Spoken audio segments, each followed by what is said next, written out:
Hey, what's going on? Today I'm pretty stoked. I want to talk about scarcity psychology, which is a fascinating topic, and really using it with online sales to make money.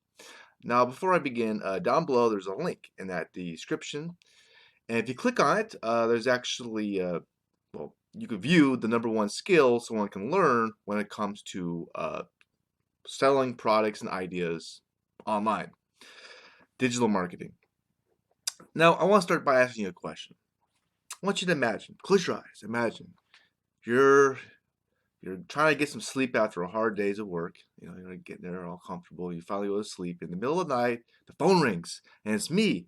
What's up? Yeah, and you're like, what the hell? What do you want, man?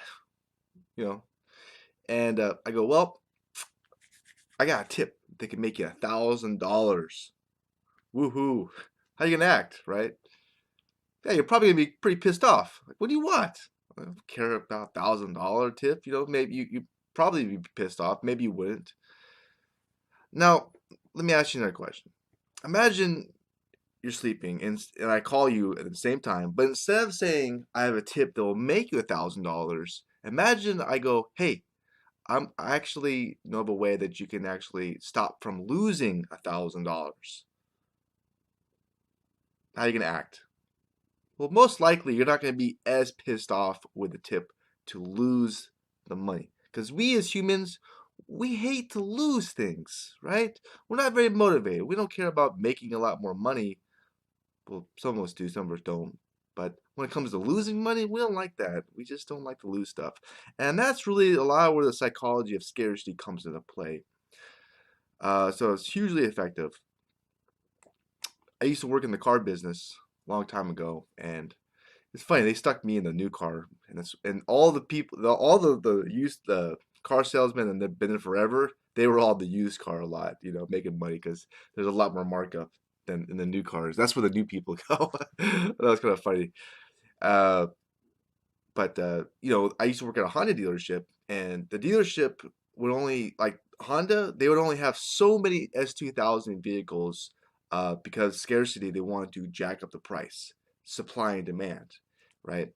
And that's why some people come in there and try to get these amazing deals on these cars, and like we got one, we're not gonna let it go for a small price.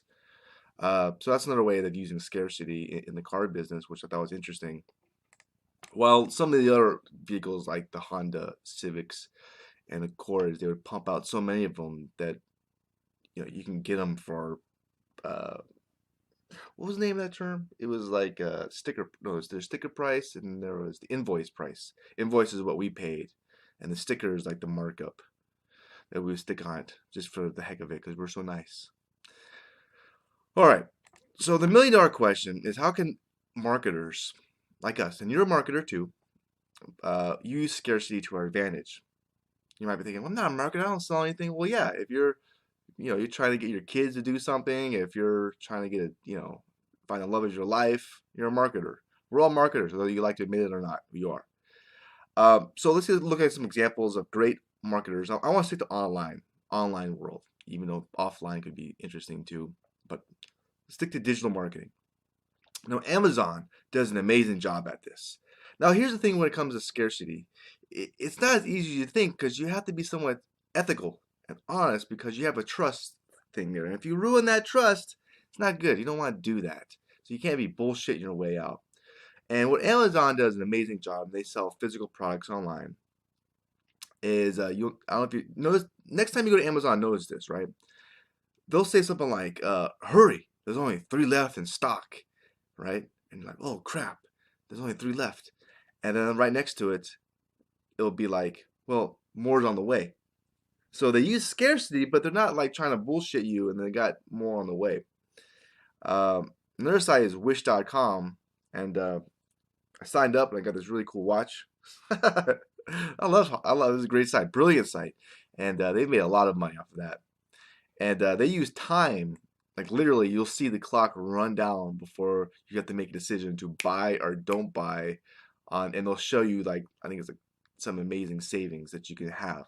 So they use scarcity brilliantly. The whole site's built on scarcity. So check out wish.com, and that's a fascinating Well, it's just a brilliant idea. Now, when it comes to brilliant ideas, there's one company out there that is very brilliant, very smart, very successful. What company do you think I'm talking about? And when it comes to iPhones, yeah, of course, Apple, right? Not just with iPhones, but just one of the most successful businesses ever. I mean, they make these phones for nothing. They you know, a couple pennies or something, right? And they jack up the price to just some insane amount of money. People pay them, and they do amazing stuff with their marketing campaigns. Yeah, and they got out the whole race to cheap. And they established themselves as a luxury brand, so they can jack up the price a lot, and people are willing to pay for it because they want the Apple phone. Sure, there's some nice bells and whistles, but let's be honest, there's something else involved with it. Uh, there's ooh, look cool. This is crazy. Look at this point. I just noticed this, but it looks like an Apple phone, right? Like an i7, but it's not. This company called VPhone, they made it look like an i7, but it's not. And this is the most popular phone at the shop that I went to. It was overseas. That's funny. It's like $100, but it looks like an i7. Not as good though. It's not as fast and everything.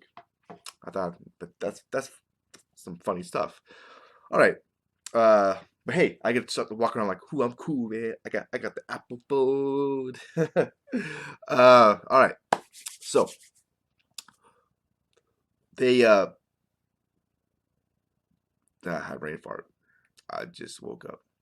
Okay, so after months before launch of like an iPhone, they would drip feed the world information about the iPhone, and people would queue up in line, in the thousands to get their greedy little hands on these iPhones because the marketing was so good in advance, and it made it appear that, well, there wouldn't be, it might get sold out. That's how successful it really was. In fact, there's a story. One lady who was number 23 in line to get an iPhone, and she disclosed something very interesting to a reporter. The reporter that reported on her, and just how effective Apple was with their marketing. She started her wait as number 25 in line, but then struck up a conversation with a lady who was number 23 in line, and number 23 was admiring her Louis Vuitton bag, which was cost $2,800. Seizing the opportunity, she said, "Hey, how about a trade? My bag for your spot in line." Boop. An interviewer asked, "Why the heck would you do that?" And she answered that she heard the store didn't have a big supply, and she didn't want to risk the chance to lose it not getting one. So she traded her $2,800 phone just to move up two spots in the line. That's hugely effective. It's hugely effective. So the $1 million question is, how do we implement scarcity in, well, our digital world, our own life to make money? And since I've built it all up,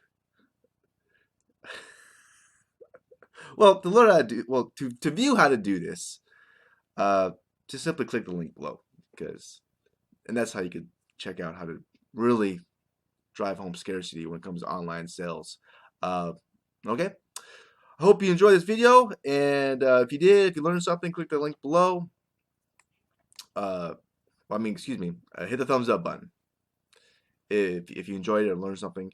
And yeah, I wish you the best. Have a very awesome, cool rest of your day. Bye.